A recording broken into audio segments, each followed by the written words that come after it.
one second, I'll.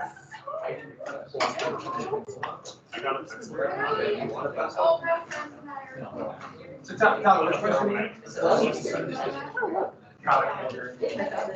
What? How come I didn't catch it? Because I was testing you. Put down +1 on your review sheet, you get extra credit. Extra credit. Actually,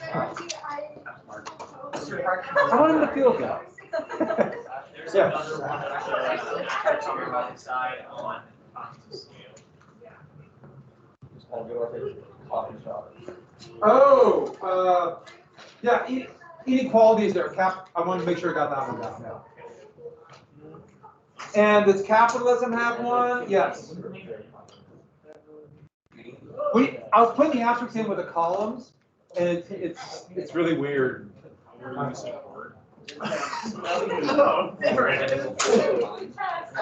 Little quirks on it, columns and numbers and automatic format. All right.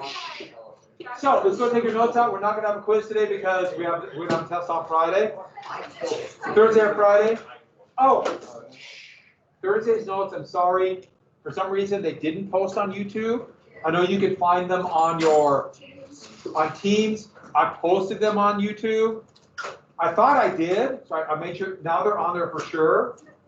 I think I might have, actually, I have a thing where they'll automatically put certain ones in the list, or the playlist for AP US History this year.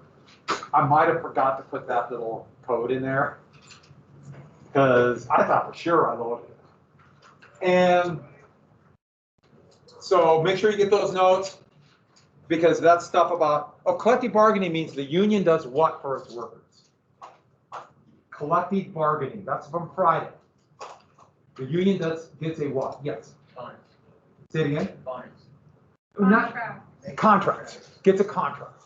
And I'm on that. I'm on a collective bargaining agreement now. And because most workers, if they have to go negotiate their own contract, they don't have much power. In fact, what do you call that? With whoever has the most power has a competitive advantage. The biggest? Economies of scale. Boy, does that work for workers. I mean, trust me, if you have a job out of here, especially at a bigger place, like a monopoly, anything that's kind of monopoly-ish, like Walmart, you don't have a choice in your salary, do you? No. There's no negotiation. It's take it or leave it. Technically, I don't either, but since we negotiated a little bit higher than that, that's the way it goes. And what court case in Massachusetts said that unions can collectively bargain? Yeah, very good. Commonwealth versus Hunt. And what was that political party? The working man's political party is going to be part of the Democratic Party. Didn't quite make it. Has a great name. Yeah, Loco Focos. Yeah, man, that's a great name. And so the plan is for the rest of the week. I did assign through 448, so that's the rest of the chapter on Jackson. I might throw a quiz up there tomorrow. I'm not decided yet. If I do it, I'll do it on Teams. But we're going to have to test on Thursday or Friday, because next week is Thanksgiving week, so we only have Monday and Tuesdays. And it's never been clearly stated, but my guess is you guys will be Monday and then B-Day will be Tuesday. I do have to get some homework over Thanksgiving. It's just the way life is. But I'll make it up for you after the AP exam. It'll be nothing but fitness. Fun runs, crowd walking up hills. Yes. Bring it back. Ah! So it's just going to be a regular day in class. I have to get some homework on Thanksgiving, so I'll try to post that on Teams by Friday. So you have it. Because I'm not exactly sure. I'm leaving Saturday, so You'll be fine. All right. But just, there will be some homework. I think I'm going to give a little bit of reading. There might be part of a video we're going to watch. That could be something I got a couple good ideas for that. And we just, because we have, limited amount of time. Yeah. What if I'm going to be gone Monday? They just watch the video. You got to be ground. Same deal, so it'd be just like if you're going for,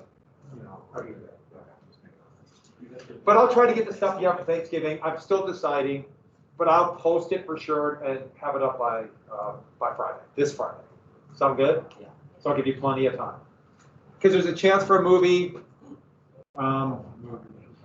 Well, it's a documentary, Yeah, those are- either one on the West or one on Civil War series, but it's kind of flawed.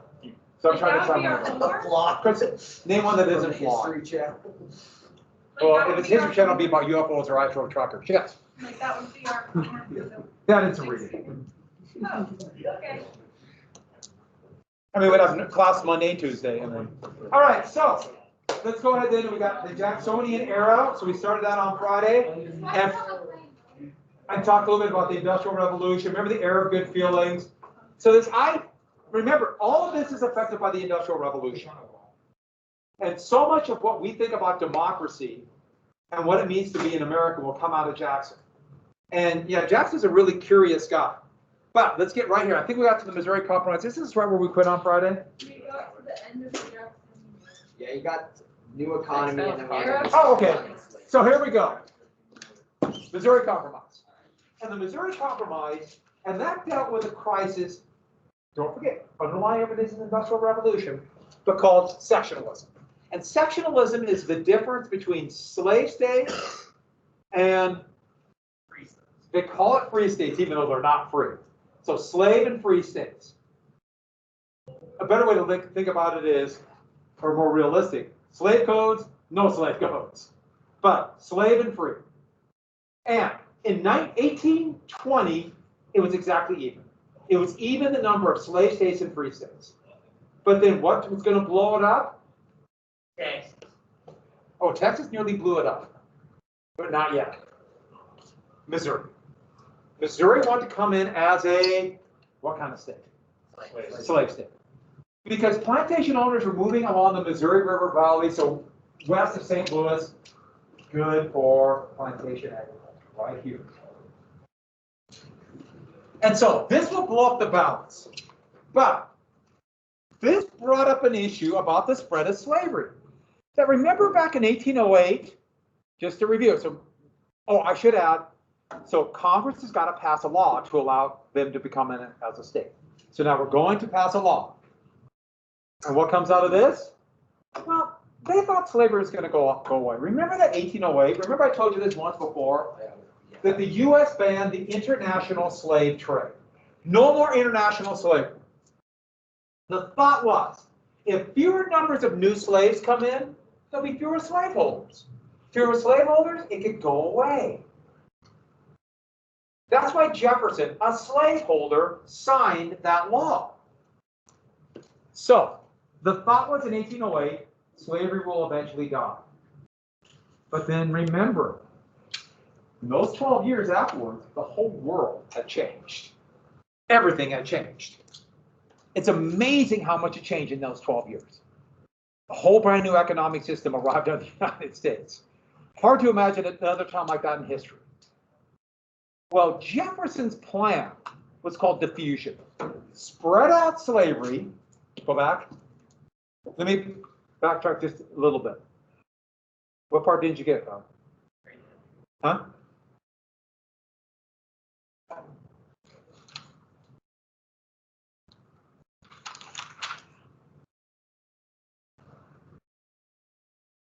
Okay, so diffusion. Jefferson believed if you spread, he wasn't alone in this, you spread slavery out, it'll eventually go away.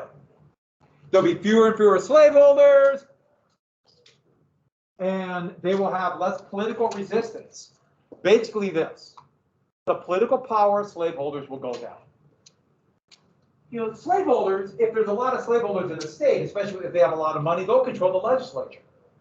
So Jefferson thought, you spread out slavery, fewer slaveholders, go away. And that's kind of what happened in New York, Pennsylvania. These states up here that had slavery, all of them would have some kind of gradual emancipation. Now, there'd still be slaves in the North. You know, there were still slaves in New Jersey when the Civil War began. But they didn't have slave codes. And it eventually went away. So that's what Jefferson believed. He thought it would take about 100 years. By the way, who's going to be long gone? And yeah, so Jefferson's doing the, hey, you guys deal with it down the road. Huh? Yeah, called diffusion. The problem was the international slave trade was a big deal with this. But This is the area where most of the slaves were. Well, a few things happened then. That Industrial Revolution. And all of a sudden, what did they need for those textile mills? Cotton.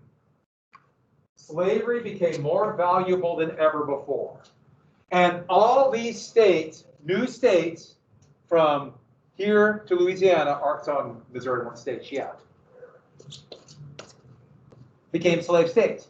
Remember the Northwest Ordinance said these 5 states will be free, no slave codes, implying these states will be slave. Sectionalism. Slave holders moved into here, forcing their slaves with them, chained to the neck, marched in at gunpoint. Yeah. Did some of the slaveholders from like Pennsylvania, New York, they moved down south so they could still have slaves? Some did, and some did something else, which I'm going to tell you. And here everything began to change. All of a sudden, slaveholders are like, wait a second, this is working. We can get rich. Everything's changed. We don't want slavery to go away. Okay, we want to spread it out. Let's say we have more free states. Might they restrict slavery? Like overnight, it went from, we got to figure out a way to get rid of this to, we got to figure out a way to save it. If slavery is restricted, and if there's no more new slave states, what happens next? Well, the political power of the slaveholders doesn't get smaller because there's fewer states, but more than that, what happens to the slaves if there's fewer? What happens to the number of slaves if there's fewer slave states? You notice how they now seem to be just concentrated here by the Civil War? Darker red, more slaves, really rich soil right here. It's called the Black Belt because of rich black soil that you could grow anything on. Concentration of slaves leads to something else. You increase number of slaves who are treated horribly, don't forget. What's their greatest fear? Rebellion. Slave, exactly, slave rebellion. And so naturally, we go to Canada, where Paul McCartney played at Winnipeg. Notorious. Well, he's from Liverpool, that was a big slave port. Bang. You were right. Slave rebellion. That constant fear of slave rebellion. And to the Southern point of view, not only are we going to lose our way to make a living, which now appears to be an immense amount of wealth, but also you're condemning us to the hells of slave rebellion.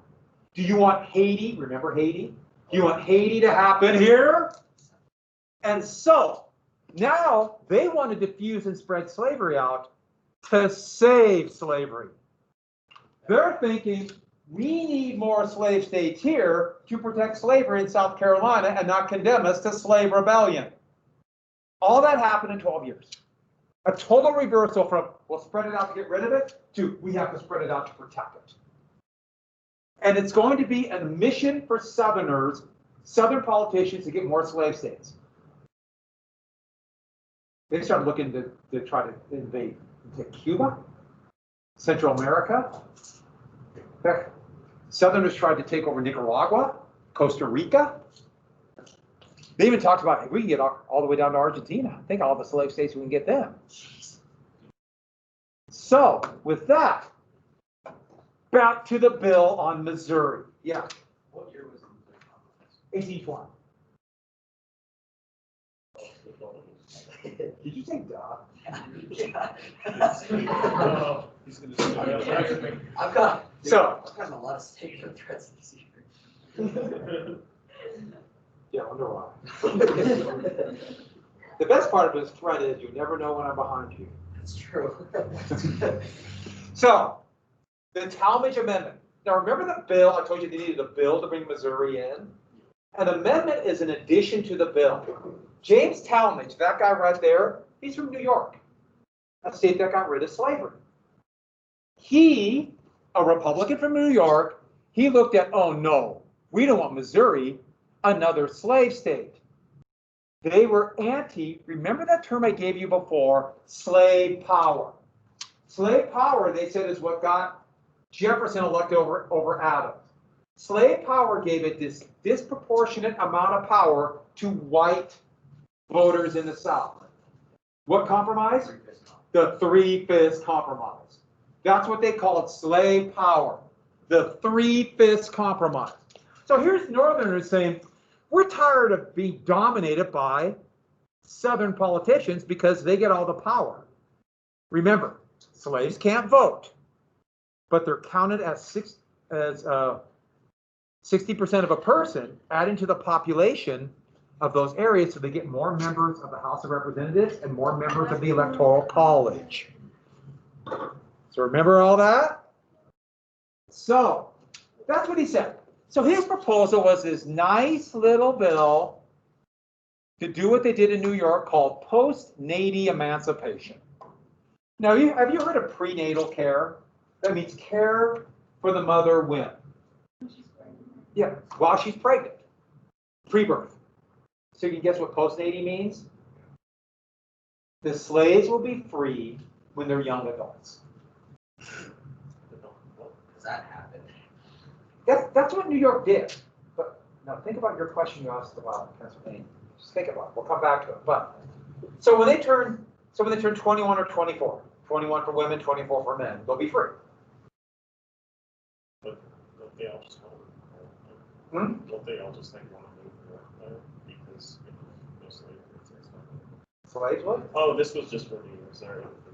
Now, Tallmadge wanted this for Missouri. For Missouri.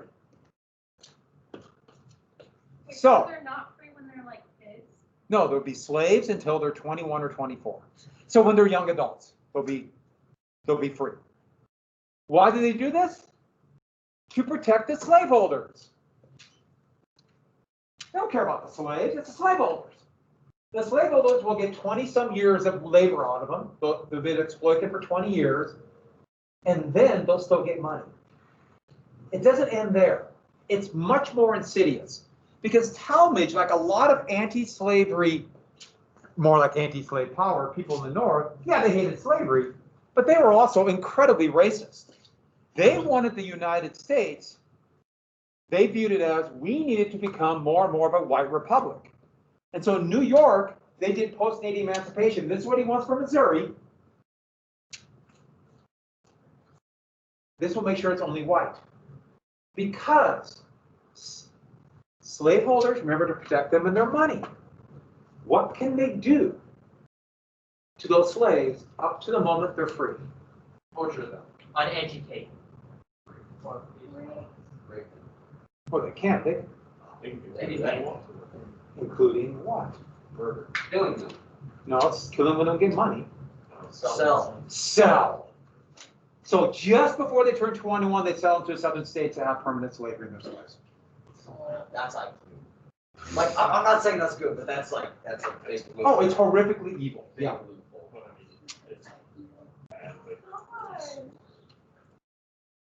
So catch that. And what do they call it? They would sell them. So the whole idea is when they turn 24, the men, they called it downriver. And all that meant is down here where the big cotton plantations are. So they'll get money for selling them and keeping them in the slavery. And what they would do is they would tell the slaves, hey, don't run away, don't resist, and you'll be free at 24. Just wait till then. And then right before that happens, they sell them. So when you ask the question about what they did, that's what they did. So they got their money, and what happened to the slaves? So make sure you get that down. That doesn't it handle both of them? So you get rid of having freed. They call them freedmen, but those are former slaves. So only whites, and they got their money. So that's what Tallmadge wanted, post-natal emancipation.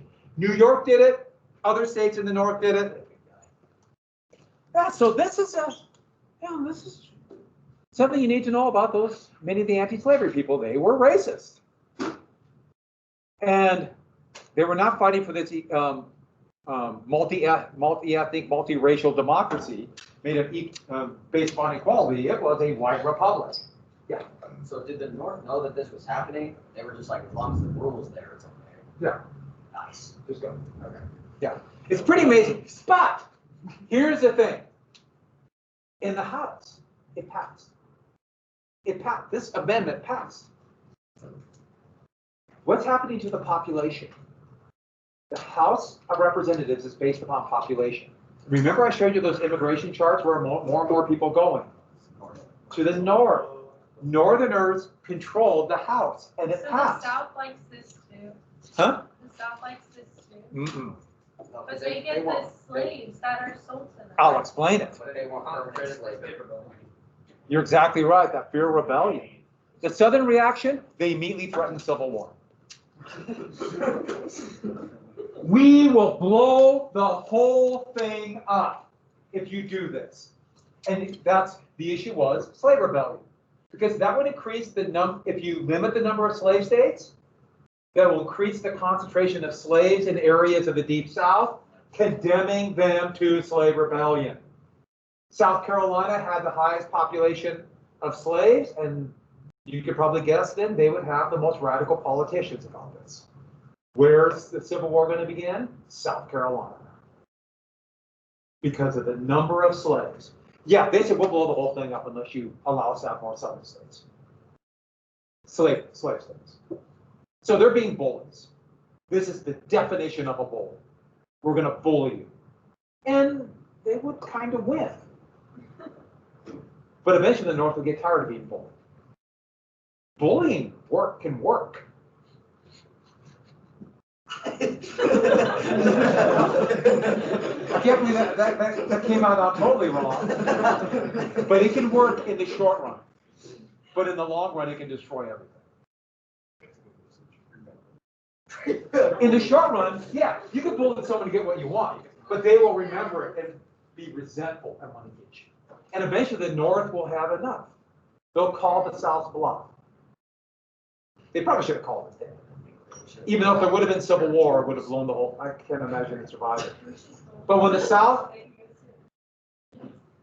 by the way, it's on film, me telling you the bully. We should bully you into not making us take the test.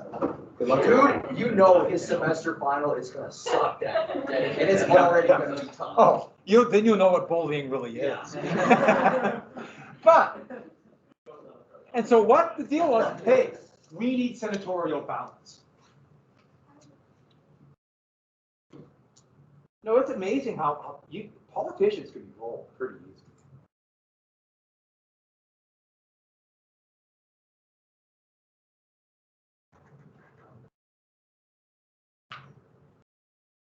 Stand up to bullies. What's that? Bully the bully. So with that, senatorial balance. What they wanted was equality in the northern or slave states and free states. Why? How many senators does each state have? 2. So regardless of population. Remember, the Senate was designed to favor what kind of states? White. Small. Could be white, but small population-wise. That was the compromise. That's why the small states, okay, we got yours, the big states got the House. And so, as long as we have the Senate. So, with that, the Tallmadge Amendment did not pass the Senate. And Civil War looks like it's going to blow up. So it passed in Congress, but not in the Senate. The House, yes. Passed in the House. Out of that will come the Missouri Compromise. 1820. What happened was this. All right, it's senatorial balance. We'll do these 2 things. Number 1, Missouri will come in as a slave state. Maine will come in as a free state. Maine was part of Massachusetts back then.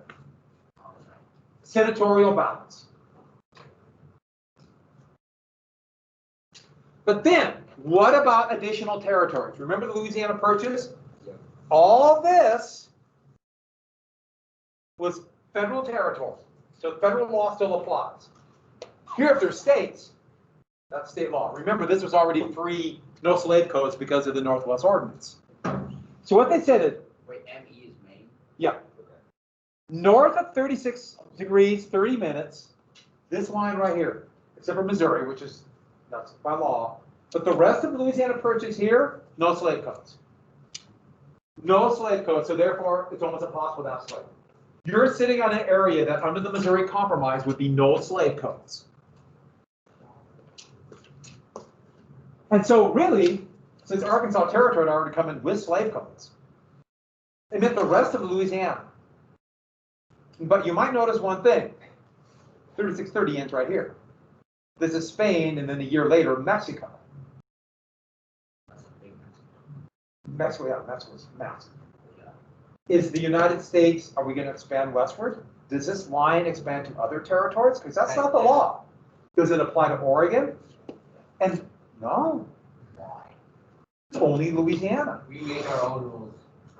Only Louisiana. And these are already states, they already have governments. So that's a done deal. But 3630 is going to have almost religious implications on the road. Just go back to 3630. In fact, there was talk of, right before the Civil War started, let's just send 3630 to the sea and keep it half slave, half free. They just kept thinking they could come back to it. And the other thing is this, it didn't pass. Why not? Northerners wouldn't vote for this. Southerners wouldn't vote for this. Died in Congress. We're not done though. Into the breach steps Henry Clay. Henry Clay split the bill into two parts so they could pass individually. So the Missouri Compromise was actually two bills. Northern support for 3630, Southern support for Missouri coming in. That's when he would be dubbed the Great Compromise. Wait, so. You say that. Northerners voted for 3630. Southerners voted for Missouri coming in as a slave state name. Oh, So they didn't pass it, you split it? Yeah. Yeah. Which, smart, right? Yeah. And arguably saved the Union. In fact, what happened right after it passed was like a literal celebration in the cloakrooms of the House and Senate. Celebrating, champagne came out, we saved the Union. Did it save the Union? Well, we're still here. So by pushing back Civil War, maybe. Now, it's not to say there would have actually been Civil War. If the North would have called their bluff, would have been. But if Civil War would have happened in 1820, it couldn't have survived. When Civil War did happen, the world had changed a lot. But still, it's going to be nip and tuck. Clay, already really important, but he will come out of this with even increased stature. So, now you do not have to write this down because I've already had this one down. But remember Clay and his American system? Don't have to write this down. We've already done it. Tariff, strong bus, internal improvements. So this would give more power to that. This is what he wanted. Now Clay has increased stature for his American system. In fact, he thinks this will propel him to the presidency. And he's going to be around for the next 3 decades. Henry Clay is everywhere. So, with that, another politician is coming in. In fact, he's a former general, lawyer, plantation owner, orphan. Andrew Jackson. No, you don't worry about, I just put a few things on. See when he was born? He was born for the Revolutionary War. And the reason I just put that down there, you don't need to know the exact date. But the point is, he fought in the Revolutionary War. He was 13 when he was captured by the British as a spy. And in fact, let me show you this lithograph right here. He would be, when he was captured, he was spying for guerrillas, and he refused to, as Jackson said, kiss his boots. And so he was slashed on both sides of his face with a sword. But they didn't kill him. Didn't kill him. But these lithographs became a big deal. When the Industrial Revolution first began, to be like, oh, you could decorate your walls with something now, if you don't have much. And so there he is, Jackson standing up to him. This would be part of the Jackson myth. He was orphaned at 13. He had nothing. But eventually would move to Tennessee. Very intelligent man, self-taught lawyer. I guess a pretty good lawyer. Everybody was self-taught. What made you a lawyer in 1810? I'm a lawyer. What made you a doctor? I'm a doctor and quick with this knife. being a good surgeon was not as important as being a fast surgeon. Yes, your patient will not be amused. So at that, and Jackson would fight over 100 duels. Now most of the, remember I told you about Hamilton and Burr, the dueling where they would shoot in the air, shoot in the ground. Now after the vice president killed the former secretary of the treasury, dueling kind of lost its luster in the north. But in the south, especially the wild west of Tennessee, which actually was just crazy, Tennessee. Dueling was still a big deal. There were duels all the time. And remember I told you how they would have like seconds who would all be watching to make sure that they could act like it wasn't murder, keep it all private? No, they dueled right in the middle of the street. People come out and watch. And so, Jackson would fight all these duels, most famously against Charles Dickinson. It was either a deal with horses, it could have had something with slaves. Without a doubt, Dickinson, who was from the upper elite, he bitterly criticized Jackson. Jackson was a commoner. And Dickinson was of aristocratic birth and looked down at him as being crude and rude. A lot of people talk about Jackson being this crude, violent man. It wasn't true. Okay, he had a volcanic temper. He did have a volcanic temper. But most of that was upper class people attacking him for not being born rich. AKA not being, they attacked him for being like virtually everybody else in the country. That's part of the reason why Jackson despised inherited wealth, despised the aristocracy, would mock George Washington and call him aristo, or aristocrat. Hated people like that, who inherited wealth. And that came from Jackson's birth. And so much of the attacks were these very wealthy elites mocking him. Which I do think it's funny now with people with inherited wealth who say they like Andrew Jackson. I'm thinking Andrew Jackson probably would have challenged you to a duel. But Dickinson and them fought a duel at 20 paces. Dickinson was such a good shot that the story was you could put a silver dollar up, and at 24 paces with dueling pistols, he could put 4 separate bullet holes in a silver dollar. So in each quarter section. Jackson knew he was fighting somebody who was a great shot. Now, most of the duels would end with shooting in the air, shooting in the ground. Most of the duels Jackson would fight. You know, they would, everyone would basically agree we're not going to kill each other. But Jackson always let the other person shoot first. Then he would decide. Now, he was not a crack shot, but he had iron nerves. So when Dickinson and him lined up, and you got to understand something. Jackson's glare is something that terrified people. If Jackson walked in here right now and glared at you, we'd all run away and cry. Especially because he has been dead for 100 years. But 20 paces. They're glaring at each other. People are all watching this. Dickinson had enough of Jackson, was going to kill him. He took very careful aim and fire and hit him right here. Shattered at least 5 ribs. Went through a lung, yeah, like Hamilton. And lodged a 1/4 inch from Jackson's heart. And what did Jackson do? Jackson went.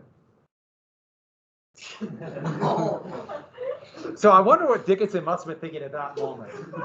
Oh no.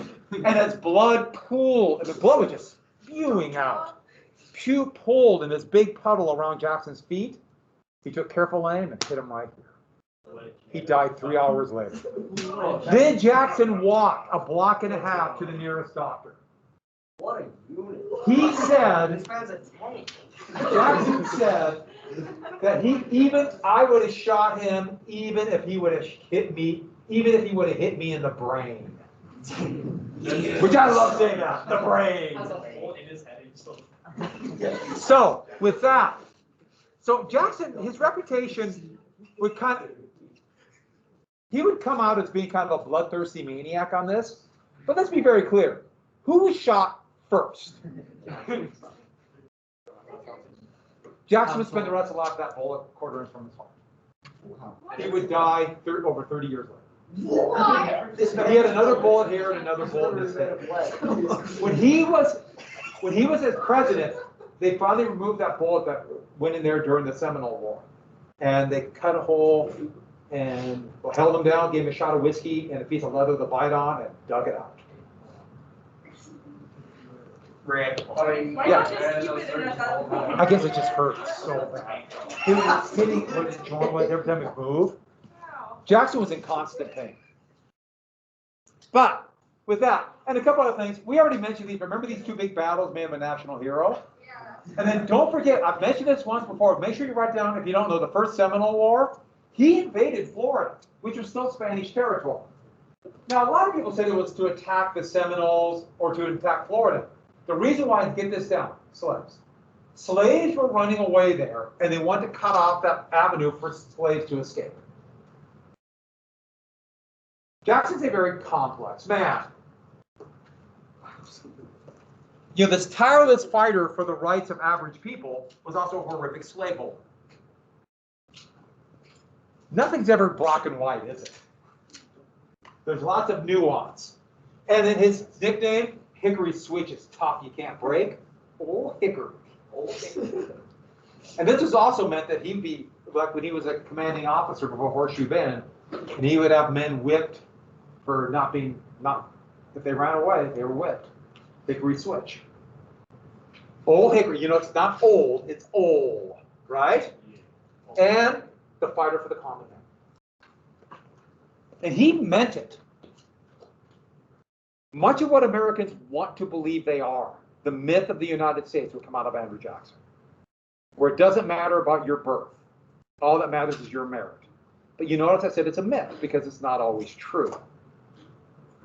And so with that, we need an election. The election of 1824. Because this is when Jackson will come out to the mainstream. 5 men wanted to be president. 5! Yeah. How many people were involved back then? Huh? Or was John Quincy Adams the only one rocking it? Rocking it? It's like an egg. Yeah. Hey, I got news for you. Some of you will be bald soon. I'm completely bald. It's a stapled in. But Henry Clay, the Secretary of State, John Quincy Adams, remember his dad, John Adams? Yeah. William Crawford was a politician that really seemed to be going places. He would have a stroke right before the election. 5 men. So these 3 guys. See, and John Quincy Adams, you got to admit, doesn't he look like an angry salamander right there? And when you say it like that, that's an angry salamander. So these 3, and then the man from the West, the general, Andrew Jackson. Clay, Adams, Crawford, Jackson. And what about the other guy? He looked at this and realized, I guess I can't be president. And they're all Republicans. So he decided he'd be the vice president. So whoever wins, he'll be the vice president. This is the most unusual election in American history. And that man is, of course, click, John C. Calhoun. Wait. Neck hair. Yeah. Neck hair. Yes, we will do. By the way, the most horrible man ever to live, arguably, and one of them. There's been a lot of bad men. Not just here, in a lot of countries. But I'll do a dress-up day. For extra credit before school. Do his hair so easy. Oh.